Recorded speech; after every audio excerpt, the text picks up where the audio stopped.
Ninawaomba wananchi wenzangu wa Kajiado, sisi zote tumekanyaga nje kwa sababu tunataka kurekebisha mambo kwa nchi yetu. Sio eti hatuna sababu nyingine, hatuna chuki na mtu.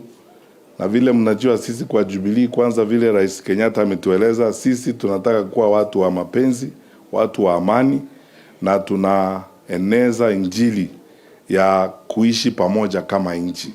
Kwa sababu tukiwa na shida, kwanza mahali kama hapa Kajiado ndio itakuwa shida zaidi, kwa sababu kila Mkenya ako hapa. Kwa hivyo mkisikia wale viongozi, na ninawaomba wananchi, msifikiri eti kuna mtu mwingine atakuja kutufanyia hii kazi.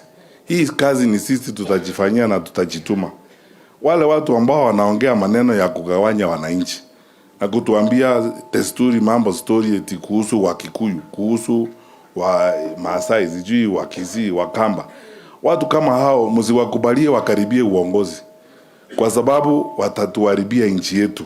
Tafadhali,